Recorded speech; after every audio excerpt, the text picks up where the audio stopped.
So Quant, does it really connect everything to everything? And this whole thing of universal automation, talked about the whole thing in regards to that global layer one.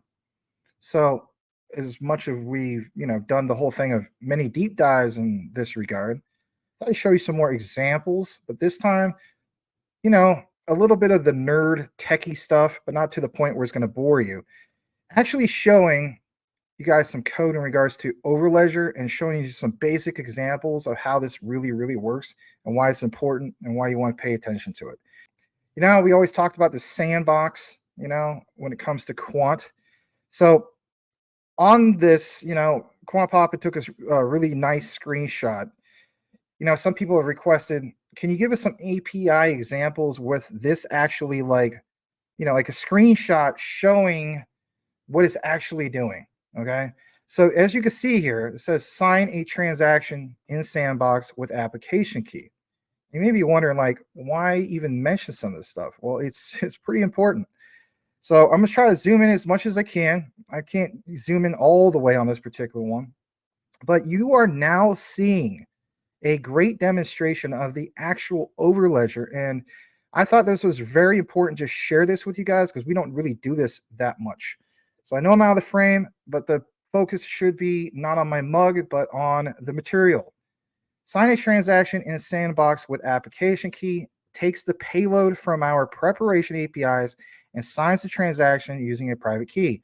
The below information, you will be able to see this whole thing of signing requests, payload, in order to sign a transaction before executing. This API supports signing for standard and native transactions, token interactions, and bridge asset transfers. You're going to have some examples here in regards to the user token, TSR name, key ID, payload from preparation step. Now, I'm not going to get into all these things that you see here on the bottom of the screen or the left, but I want to draw your attention over to the right side of the screen, and this will make sense here a bit, even if you're not into coding, and I'm not really a coder either. I mean, I know some basic stuff, and that's about it, but I can easily understand this, and I've reviewed the material from Quant Papa to make it easy for you to understand yourself. So for one, the key ID brings over this particular hash, gateway fee. The amount is 0. What is the unit? Well, it's QNT. Okay, interesting. As we go further down, it also states that the amount is 0 after it's been requested. DLT fee, right, 0. Unit ETH, for instance. And for some people, like, that's weird. That's interesting. I thought we're going to get, for instance, a big, giant, huge gas fee, right? And I'd be with you for the most part. As we go further down, you will see some other things here. For instance, referencing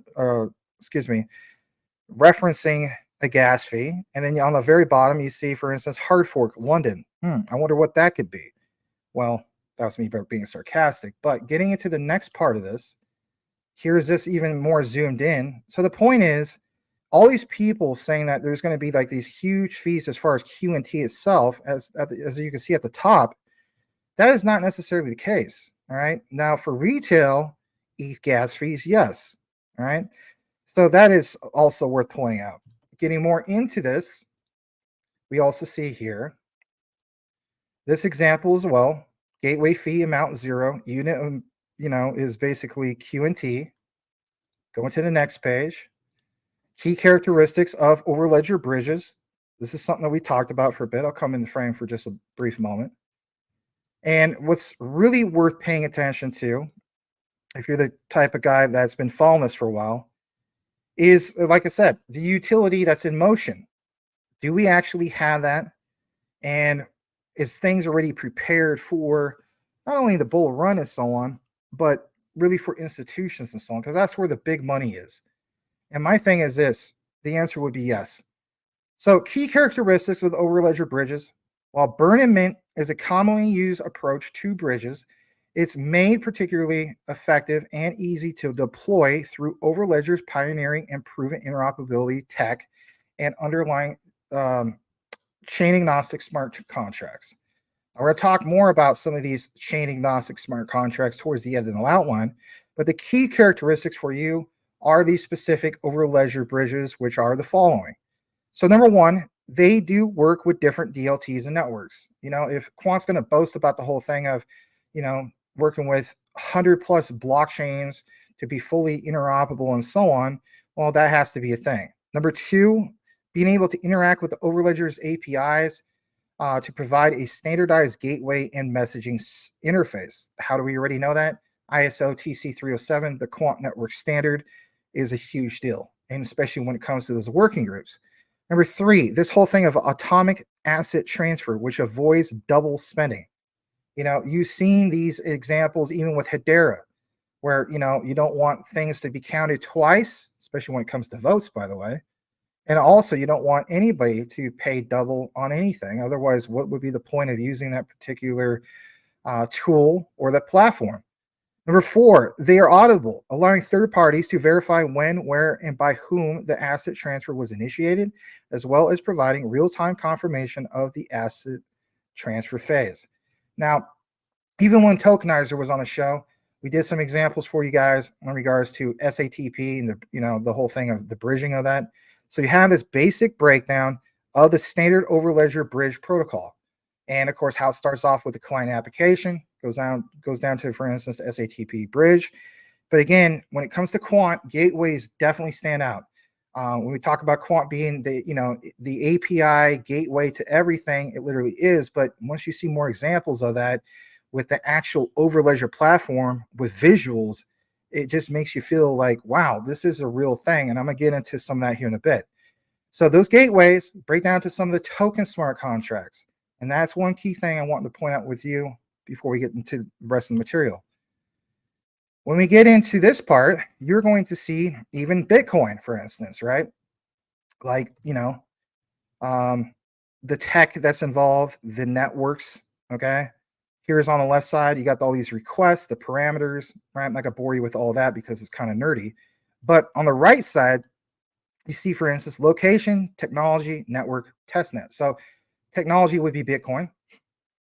And you can see how that all works. Even on the bottom right, as far as the actual response to the UTXO transaction search, you have, for instance, the amount. The amount on the gateway fee would be 0.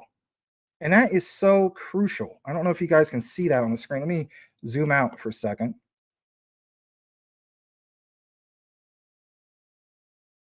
Yeah, so bottom right, let's get back into it. Gateway fee amount 0. I think I have another screenshot that blows it up a little bit more, right? So technology, Bitcoin, network testnet, and again, amount 0, unit is QNT. Some people have stated in the past, like, why would I want to use Quant? Why would I want to use the Overledger? I'm going to get slapped with these great big giant fees, but yet we've given examples that you could even switch to the XRPL and settle with XRP for real-time gross settlements. Showing you a little bit more of this just in case you weren't able to see it on your screen and you're a person like Boomer Effing Sooner watching from his couch. He might not be here tonight. The point is, now you see it. All right. Get into the next particular one. Let's pull that up. This one is, for instance, Ethereum. Now, you may be wondering why I'm pointing out anything in regards to Ethereum. A lot of us feel as though Ethereum is garbage. Why even use it? I get it. But again, look what it states. On this block search, you have, for instance, what kind of tech we're using, Ethereum, what's the network, Ropsten testnet, and I'll get into that here in a bit. And then amount fee 0, unit QNT. Interesting. Why is that so interesting? Well, let's take you over to the Quant network site. I wasn't going to just mention the whole thing of the Ropsten testnet for no reason. So were you aware that back in, for example, March 17th of 2022, like literally when I first started doing coverage with you guys, okay, almost 2 years ago, Overledger 2.2.2 introduced this whole new tier QRC20 secure smart contract capabilities. It was a big update. On the far right, you see, for instance, this update from Peter Mariosens. He's the head of tech solutions. He stated then that developers can now deploy Tier 2 QRC20 secure smart contracts on the Ethereum Ropsten testnet. Now, I get it, guys. A lot of you guys are going to say, who gives a crap? It's Ethereum. It's garbage. I don't care about that garbage. Hey, I'm with you. but it's really going to make sense here in a bit. And I need to start an outline to make, kind of show you why that's significant.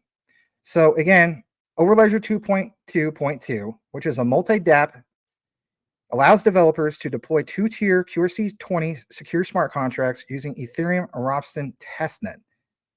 Building on the capabilities of Quant's Tier 1 QRC smart contracts, these tokens from QRC20 function like Ethereum's standard counterpart, which are ERC20, with the same definitions and structures, of course, as smart contracts. Now, the main reason why I'm going to point this out for you is because when we get into this, like I was just mentioning, towards the end of the outline, you're going to see some huge examples of, for instance, tokenization of securities. And I'm going to show you some actual proof of why this is so darn significant. If there's any particular point that you might have to leave and you come back or whatever the case be, just remember that part. Because I'm telling you flat out, that is going to be absolutely huge. Why do we know that? It's because, as we know, whether people like Ethereum or not, and I'm not a big fan of it, it still is the McDonald's of smart contracts. Don't forget that ever, and understand why I'm delivering this to you guys tonight for the significance in that regard, especially if you hold QNT. Now, you're going to get to the next part of this a little bit more. There was just another screenshot kind of showing the whole thing, which references Ropsten testnet. But we're going to take you to this. And this one is bonkers. Some people just can't believe it. So we gave you, for example, the Ethereum example. Well, what about Chainlink, for instance? Doesn't that sound whack? Well, how about this? We showed you the unit for Ethereum. This is the unit for Chainlink, okay? And going further into it, you will also see this whole thing with QNT. Into the next part of what we have, I'm going to pull this up as well. So you have this whole thing that references to prepare a QRC token credit transaction for signing. And if anything, I'll take the branding off on it and zoom in a little more.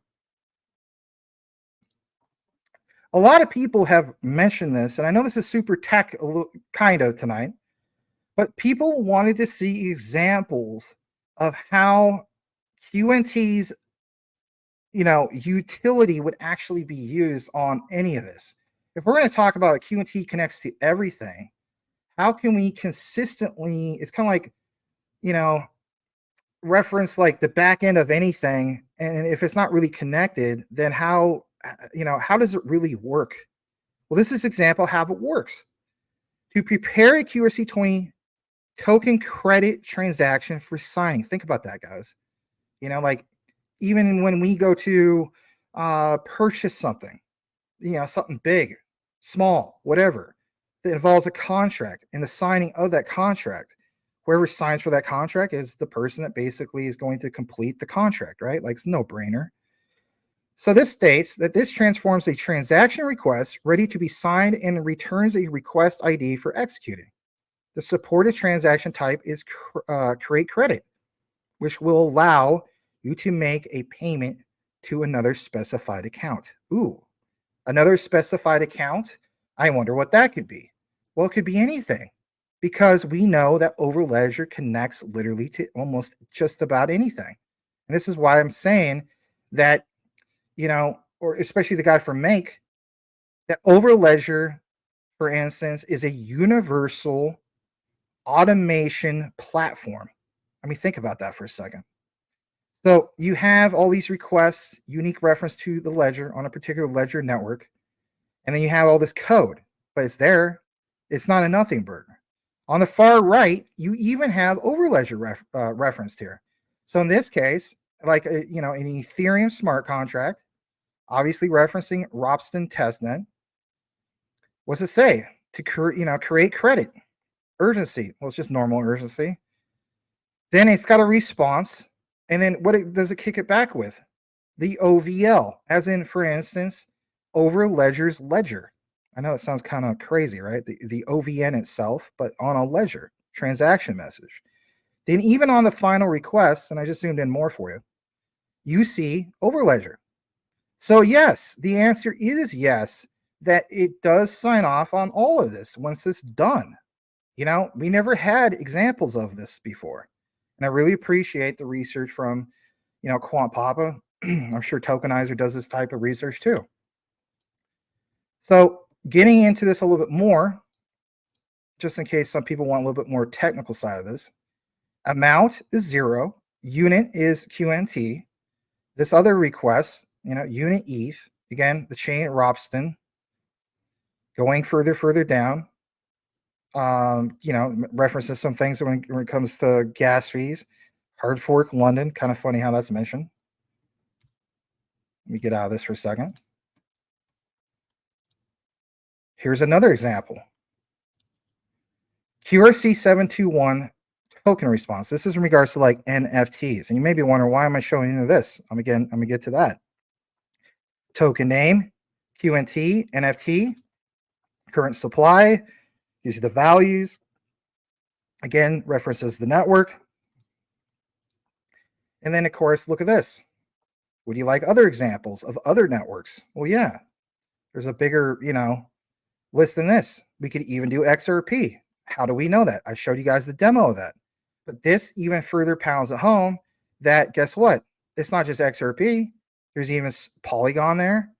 There's, for instance, you create smart contract, what says invoke right there, Ethereum payment, Bitcoin payment, ERC 721, ERC 20, right? But the point is being able to settle on those payments, as the saying goes, real-time gross settlements through many different channels, many different, things like the XRP ledger, for instance. I think that's huge. All right, so what I'm gonna do now is I'm gonna jump into this and I'm gonna give you yet another example, this time with the actual video to pound it home on why this is significant. So let's go ahead and share this. This time it's in regards to Hyperledger. There was a big update in March of 2022 in regards to Overledger 2.0.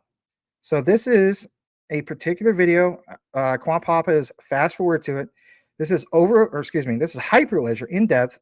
It says an hour with Oracle, enabling tokenization options on Hyperledger Fabric. I've mentioned this before. I've had people even tell me Hyperledger never mentions Quant, but yet it even says it on the site. Okay, do you want some more proof about that? Here's some more proof about that. Check this out for yourself. Be a believer by seeing it firsthand and hear it. Listen to this. Here we go. They provide that secret, right, in order to unlock the escrow. At that point, they have in their account on Ethereum some amount of coins. The airline manager can retrieve that secret, and then using that, they can claim the tokens on OBP network. And so you're going to see this exchange. This is a very classic hash time lock mechanism that's used for a lot of atomic swaps and can be used with other kind of networks. And what you're going to see is a Quant network overledger gateway being used. It provides. What were those DMs I got a while back? Oh, it doesn't use it. Yeah, it uses it. You literally heard the head honcho or one of the main guys from Hyperledger literally saying it. And before we play more about this, look at this for a second. And I'm going to come out of the frame. So you see here, this whole illustration, the Overledger network, for instance, gateway, write service, read service, search service, subscription service. Again, all the examples I just showed you, making sure I'm not muted. That would be horrible. Yeah, all the examples I just showed you with Quant Papa. And then this just reconfirms all this stuff. And even with Oracle, I've had people message me saying, I haven't seen anything confirmed from Oracle. I've only seen it confirmed from Quant. Give me a break. At this point, give me a real break. And how huge is Oracle? My God. So I mean, even if Quant reaches like 1% of what Oracle does, you don't think this thing's going to have a lot of value? I'm telling you flat out, when we talk about the bull run, if you're not into Quant, I don't know what you're doing. And that's just, my humble opinion. I don't mean no disrespect. I know it sounds disrespectful, but that's just a reality. Why is that? Again, look into Quant. You have 14.88 million tokens. That's scarce. It has a way less supply than, for instance, Bitcoin. And I love BSV as well, but I want to be diversified. So look more into Quant. And like it says, Overledger solution from Quant Networks, available for OBP and deployed in Oracle Cloud. Deployed in Oracle Cloud. And we have middleware. What would be the middleware, guys? The middleware is basically your Overledger. And oh, by the way, look what it says. Enables interoperability across what? OBP, even freaking R3 quarter like we talked about, Quorum, Ethereum, Ripple's XRP, Bitcoin, Stellar, IOTA, EOS, boil it, mash it, stick it in a freaking stew. You know, some people message me about this stuff. I want to see more proof. Well, you know what? Let's play a little bit more about this. I'm done ranting about it. Look at it for yourself. I think this is amazing. Here we go. Provides a front end to be able to interact with multiple types of blockchain, different ledgers, right? So they support a great number of them, not just Ethereum, but Corda and Quorum and Ripple and Stellar and so on. And they can support a number of different orchestration scenarios. We're going to do this cross-DLT asset ownership swap that you'll go to see in a demo. But you can also do things like dual logging, where you can forming, for example, a transaction Oracle blockchain on a public network by putting a hash. Maybe more complex orchestrations where you have some kind of a business process with purchase order invoice matching that's being done on Oracle blockchain, and then there is maybe a payment or settlement on another network, right? So there's all of the different orchestrations that are possible through the REST APIs that they provide. All right. So with that, let me turn it over to Gaurav, who is going to take us through the demo. Thanks, Mark. Let me share my screen. Yeah, please let me know once you're able to see my screen. All right, hold on a second. I want to show you guys something real quick. So again, you saw Luke Riley. Remember that from earlier, right, in the videos and so on. So again, this is going to pound it home even more. All right, let's get back to this. Okay. Yeah, so what Mark mentioned about the demo, so I'll take care of the first part of the demo where we will quickly implement the entire loyalty token implementation through the blockchain app builder. And then Luke will take us through the exchange of the tokens with the Ethereum ERC20. So before we jump into the blockchain app builder, I'd like to quickly touch upon on how the network is structured for the loyalty program. So for this, we have two organizations which are forming the entire network, blockchain network. The first is the Utopian Airlines organization, which has, so we are using the Oracle blockchain platform for creating this entire network. Over here under the Utopian Airlines organization, Utopian organization is onboarding 3 different users. The loyalty program admin, who would be having the admin privilege to initialize the token, create accounts, and assign the minter role to a specific user. Then we have the airline manager, who would be issuing or minting the token and rewarding the token to the flight traveler, and the flight traveler user, who would be redeeming the token with the car rental corporation. This is the first organization that we have, and the second organization is a car rental corporation, where we have the car rental manager who would be burning the tokens from the airline company to get the cash out from the airlines. So let me quickly jump into the blockchain app builder. So as Mark mentioned, blockchain app builder comes up with 2 different flavors. So we are going to use Oracle blockchain app builder VS Code extension. This is where you will land up. Working with the blockchain app builder is very easy. So it's just a 4-step process. And the first step is to define the specification file. So for the loyalty program, we have defined the specification file over here. You can see that we have defined the assets under the specification file. So there are 2 different types of assets created under the specification file. One is a token asset, and this is the loyal token asset, which manages the complete life cycle of the loyalty token. All right, I wanted to pause that right there. He was talking about the loyalty tokens, all that, you know, even some people who, like, for instance, you're just connected, you may look at that, you may say to yourself, like, well, that's not Quant. Yes, it still is Quant. It might not be that native blockchain, but we know when it comes to the back end, right? When we talk about like the plumbing, that's a perfect example because of the APIs. And Oracle uses Quant for specifically those like big things. And we just showed you some, actual examples, visuals, and so on.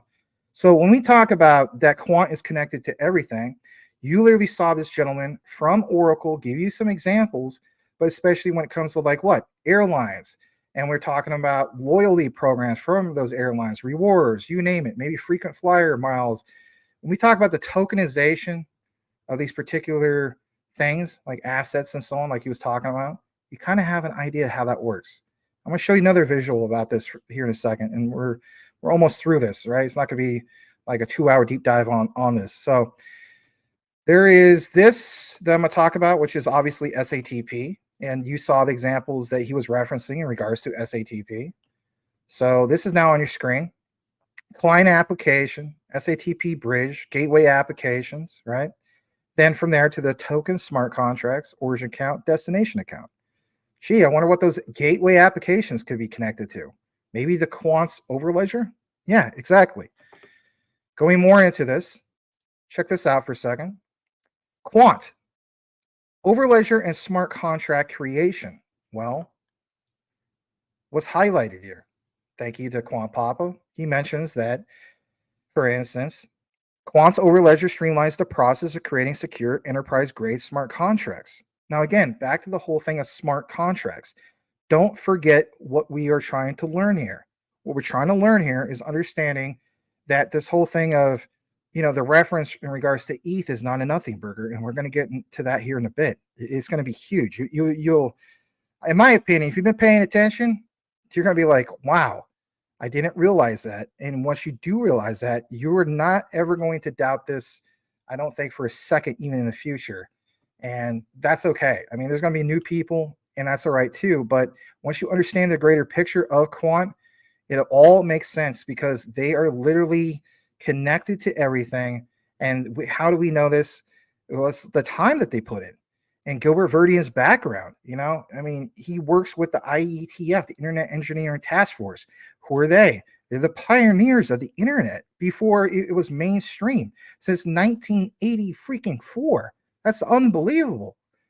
All right, look at this for a second as well. You know who this is for the most part if you hold Quant. This is Martin Hargreaves. So it says, for instance, QRC20 secure smart contracts has significant advantages over an ad hoc approach, including ease of deployment, interoperability. These tokens will become a key component for Overledger's blockchain-based payments system designed for what? Corporate and institutional. Yeah, that's where all the big, huge money is going to come, but there's also a lot of other things. Metaverse, like what Oracle's doing, you name it, right? We talk about this being the backbone, it's even the back end. Showing you some more examples, again, from the Quant side. Highlight for you. Key features that set QRC21 tokens apart, right, from the rest. Security, because at the end of the day, it is the internet of trust that Gilbert Verdian is always talking about. QRC 721 smart contracts are enterprise grade, designed with security in mind by a team of PhDs. Oh, not just some random guys that, no offense, worked at longshoreman or something like that wants to make some garbage, meme token that's a social media platform called, the Phantom Project with a P. Yes, I'm sorry, that's garbage. Look what happened with that. No, so people that actually worked in the real thing for a while and came together to accomplish this greater goal. These smart contracts are tamper-proof and resilient to diverse attack vectors. So we've seen examples of other blockchains that want to come to Quant and they want to be more secure, right? In QRC, for example, like 721 smart contracts create that. And we also know it's QRC 721 tied to NFTs. Jump into the next part of what we have. The subject of NFTs, like I was saying. So unlocking full potential of NFTs with QRC 721, these smart contracts can support an array of use cases. Users can tokenize art, media, collectibles, concert tickets. How do we know concert tickets? Guys, come on. Remember Leo X? Leo X does that as well. It's not just diamonds and stuff like that. It's also concert tickets. They make digital twins of real world products. Again, this is why I point out the whole thing with JASMY for future, that future working groups with ISO TC 307. How do we know that? Quant has working groups and standards for Japan. So for people who want to come at me and say, no, Max, that's a nothing burger. It's not a nothing burger. Because if we want to scale to where JASMY wants to go in the future, and I know this is not JASMY segment tonight, but that's the pathway forward. And I've been very clear on that. So look at this, for example. There are also powerful use cases in financial services. And here's the part I mentioned before to pay attention. I'll come back into the frame about this part. Why did I mention all this to begin with? Because this is so crucial for you to understand. Because, like it says, financial services to tokenized securities, bonds, exchange traded funds, ET freaking Fs. So if you're just tuning in or you haven't been following any of this, because you're talking about Carolina pogo sticks or whatever the case be, it's okay. I appreciate any of you guys being here and just listening, whether it's at the beginning, the whole thing, you name it. This part is crucial. Listen to this part. If you've never listened to anything I've ever said in regards to Quant ever in your life, or you're against Quant because you're like, I'm just a one-trick pony. Hey, it's okay. At the end of the day, it's not financial advice. I just bring you guys information. But this part, remember Larry Fink talked about for BlackRock about tokenizing securities. So what happens when we get to the part, which could very well happen soon, because you know how the SEC is. So the SEC says, you know what? We are going to label Ethereum as securities. Now, I want you to think about this for a second. That is a reality. That very well could happen. Some people say that will not happen because the whole thing of Bill Hinman times, to, for instance, Vitalik Buterin, whatever the case be. I want you just to hear me out. And if anything, let me know what you think. Give me your opinion. And I'm open to opinions.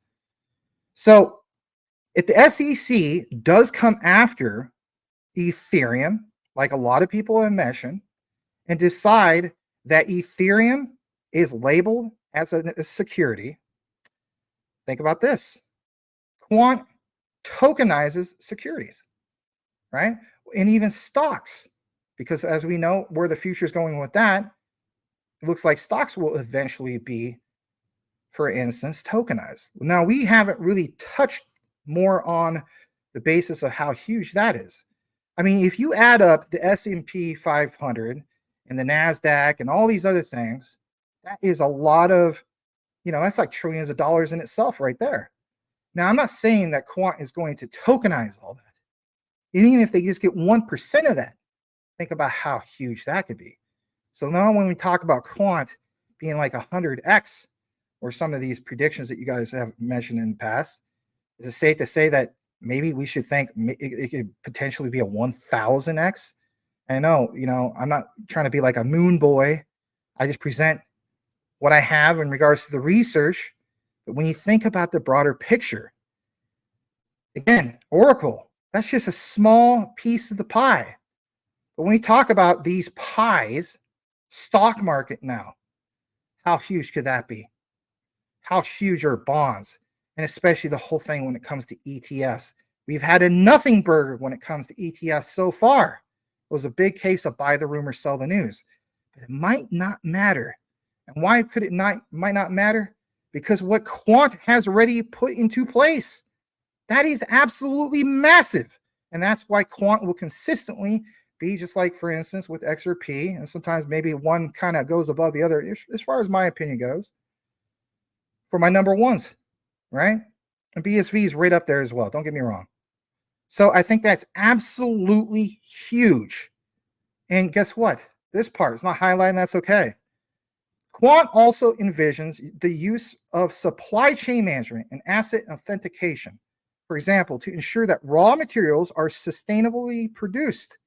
In addition, QRC 721 tokens could enable even retailers to authenticate, track luxury goods, to circumvent counterfeiters, or help artists own and better manage intellectual property of their creations.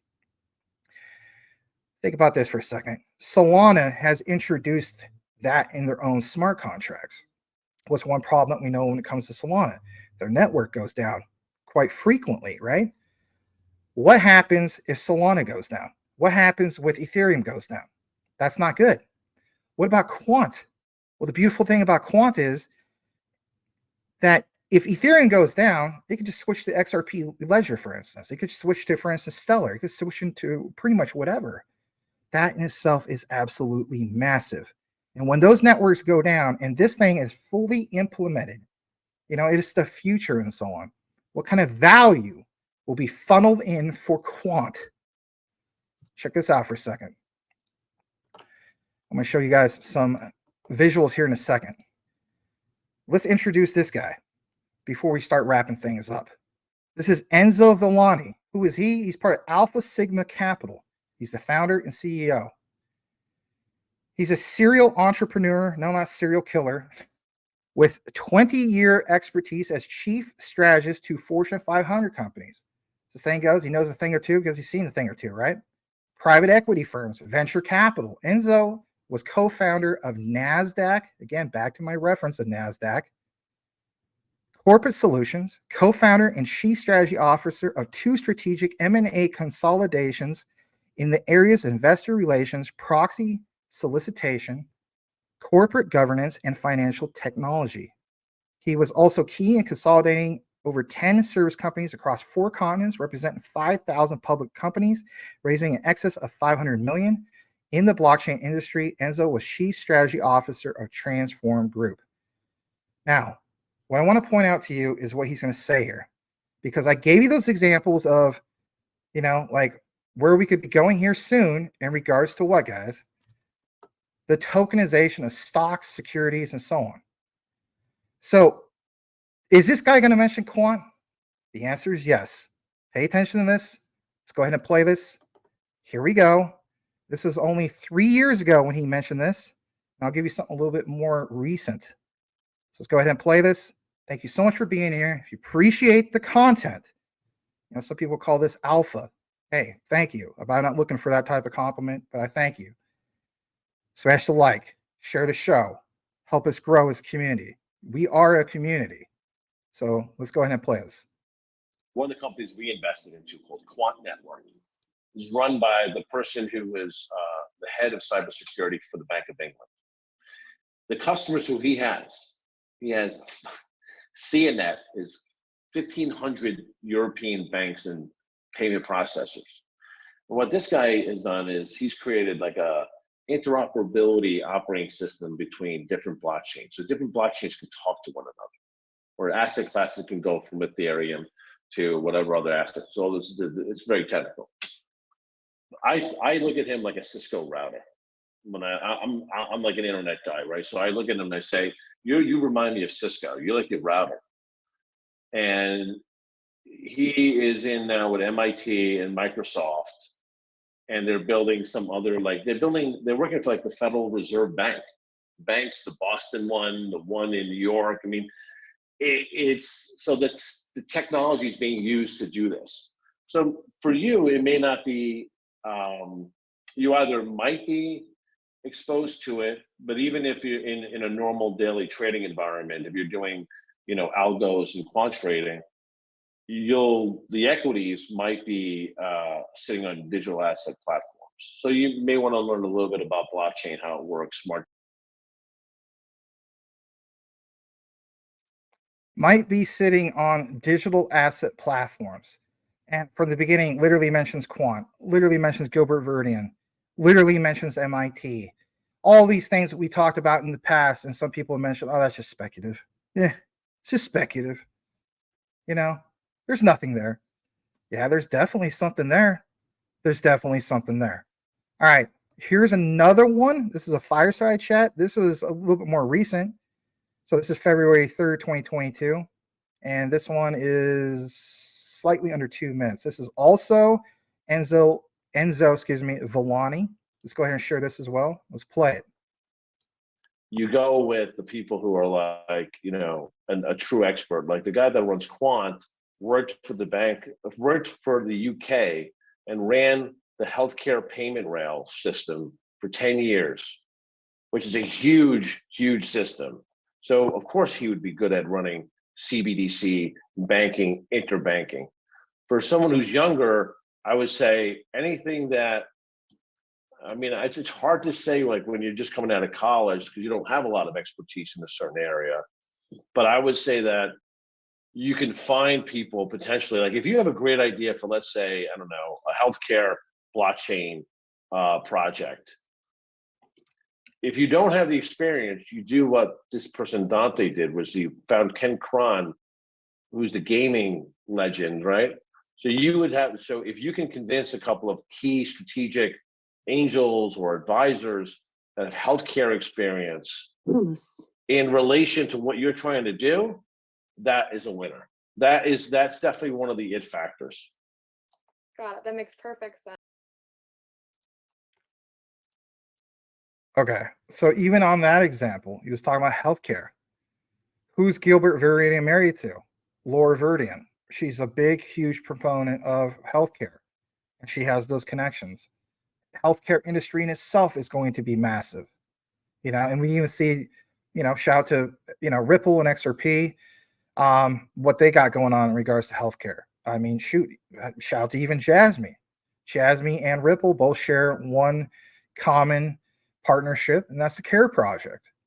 So lots of examples, and I thought this is definitely worth pointing out. So in conclusion, what I want to bring to you guys, just to summarize some of these things up, it is very well possible that we will see particular blockchains be and those smart contracts associated with it, right, like Ethereum, labeled as securities. And last I checked, I think it's 25 to 31% of the overall crypto market, whether you like it or not, are Ethereum smart contracts, right? Some of those ERC20s that, a lot of us don't like. But the key thing is, even if ish goes south, right, then you have, and you can imagine watching Gilbert Verdian like kind of save the day like he's Superman or something like that in a cape. You have Quant saving the day in regards to that, because we can have the platform tokenize securities or tokenize stocks, right? Which a lot of times, as we know, stocks are securities. So there's so many connections when you look at the bigger, broader side of things. I think just a lot of people just don't, realize it. It's just like, that's why I want to show you those examples. It's not just, hey, here's Max on a live camera talking about connecting dots and stuff like that. That's why I want to show you at the beginning for a change, because I have gotten requests. Can we see more of the over ledger? Boom, there you go. Know what you have, know why you hold it. The research trumps FUD 110%. But Quant, even though it's not like in the $80 range, I'm still going to continue to DCA this. I don't know how long I'm going to continue to DCA it, but I still look at it as a great opportunity, even at the $103 range, because of the fact of the matter of what it's connected to, and because especially the supply, 14.88 million tokens. It's almost at 100% supply, I think, right? Getting close to that, not exactly at 100%, but it's really, starting to get to that point. Big things are continuously happening in Quant. So we're always going to cover Quant, and that's going to conclude the Quant coverage of the night.